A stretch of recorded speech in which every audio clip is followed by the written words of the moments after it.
Vamos a Florianópolis. Sofia Pontes traz aqui os desdobramentos das investigações sobre a morte do cão Orelha. Havia expectativa de adolescentes que estão sendo investigados voltarem ao Brasil, não é mesmo, Sofia? Já voltaram? Boa tarde. Boa tarde, Débora. Boa tarde, Carol. Isso mesmo. Os dois adolescentes identificados como suspeitos de maus tratos contra o cão comunitário Orelha, que morreu após as agressões na Praia Brava, uma das áreas mais nobres aqui de Florianópolis, retornaram ao Brasil após uma viagem aos Estados Unidos. Essa informação foi confirmada pela Polícia Civil hoje, quinta-feira. Eles haviam deixado o país depois da morte do animal para uma viagem pré-programada, segundo a investigação. A polícia, então, cumpriu 2 mandados de busca e apreensão e recolheu os celulares dos 2 adolescentes investigados. Segundo a corporação, com apoio de um monitoramento feito junto com a Polícia Federal, foi possível identificar que os jovens anteciparam o voo de retorno aqui para o Brasil, então eles foram intimados para serem ouvidos. Isso tudo aconteceu aqui no aeroporto de Florianópolis. A gente lembra que, ao todo, 4 adolescentes são apontados como autores do espancamento. Os outros 2 já tinham sido alvos de uma operação na segunda-feira. Os nomes e idades não vão ser divulgados pela investigação, tendo em vista que o Estatuto da Criança e do Adolescente prevê sigilo absoluto nos procedimentos envolvendo pessoas abaixo dos 18 anos.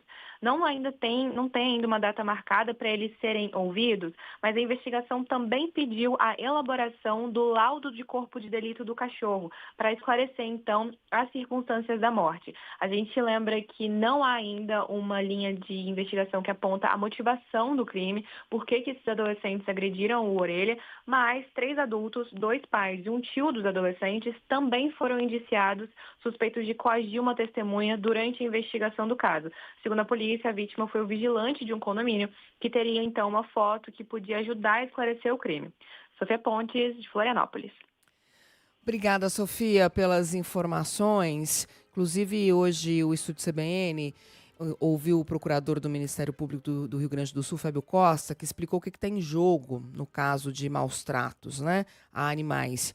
E ele disse que essa violência contra animais é uma espécie de moeda social em grupos de jovens na internet. Então, desafios muitas vezes acontecem e estimulam esse tipo de crime. Eu queria também falar uma coisa aqui importante. Eu sei que tem muita gente que está revoltada com esse caso. Nós também estamos.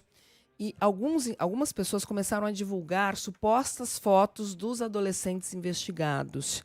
Como disse a Sofia Pontes, o inquérito corre sob sigilo e essas fotos, imagens e nomes não podem ser divulgados porque ferem o Estatuto da Criança e do Adolescente, o ECA. Então, essas pessoas que estão divulgando essas supostas fotos podem ser responsabilizadas pela polícia e pela justiça, porque eles são menores de idade, eles são adolescentes. Então é bom deixar aqui esse alerta, porque hoje eu vi muita gente postando, revoltada com essa história e postando essas supostas fotos. Então, por favor, não postem, porque vocês podem ser responsabilizados. E, Débora, a gente tem outras informações sobre os maus tratos a animais. Também se gerou muito debate, né, sobre a legislação brasileira, que a legislação não era suficientemente rígida no combate aos maus tratos aos animais. A Karina Almeida tem alguns números para a gente. Oi, Karina, boa tarde. Boa tarde, Carol. Boa tarde, Débora, e aos ouvintes. Isso mesmo, olha só, as denúncias de violência contra animais têm aumentado nos últimos 5 anos aqui no país. No ano passado, foram abertas quase 5.000 ações, um aumento de 20% na comparação com 2024, quando o total de processos passou dos 4.000. De acordo com os dados do Conselho Nacional de Justiça, 13 denúncias por maus tratos contra animais foram feitas por dia no Brasil em 2025. De acordo com a apuração do nosso colega Matheus de Souza, o estado com mais notificações no ano passado foi o Rio Grande do Sul, com 965 processos. O segundo da lista é Santa Catarina, justamente o estado do sul do país, onde aconteceu o caso do cão Orelha, que foi atacado pelos adolescentes no começo do mês. O caso aconteceu na Praia Brava, em Florianópolis. Nos dados, chama a atenção também a ausência de informações relativas ao estado de São Paulo. O CNJ explica que isso se deve à falta de cadastramento específico do Tribunal de Justiça paulista sobre os processos com este assunto. E por esse motivo, o que se tem disponível sobre as notificações de maus-tratos contra animais foi registrado na estatísticas de crimes contra a fauna, o que inclui casos de outras ocorrências como a poluição de ambiente aquático, tráfico de animais e caça ou pesca ilegais. Nesse recorte de processos por crimes contra a fauna, o estado de São Paulo é o maior infrator, com mais de 3.900 processos, superando o segundo colocado, Minas Gerais, por mais de 1.000 ações. Carol. Obrigada, Karina. É um assunto super sensível que mobiliza as pessoas, né, Débora? E claro que a gente sempre pode debater a questão legal, se a lei é suficientemente rígida ou não.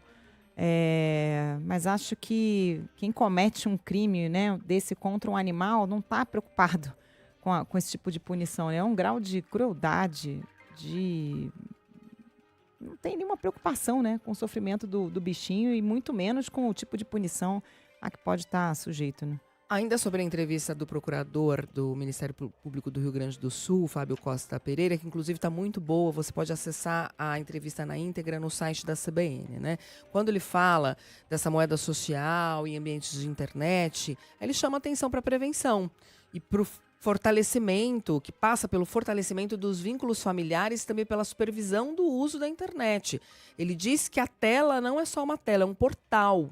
E por esse portal, esses adolescentes entram num outro mundo, que tem um monte de perigo, ameaça, e a falta de supervisão, obviamente, traz mais possibilidades, né? Então, os pais têm de ficar alerta, você mesma chamou a atenção, né, Carol? Onde estão os responsáveis por esses jovens? Porque a internet, infelizmente, é um campo farto para o jovem, para o adolescente sofrer violências e também para estimular esses adolescentes a cometerem violências, como esses maus tratos animais que, como trouxe a Karina aqui, têm aumentado.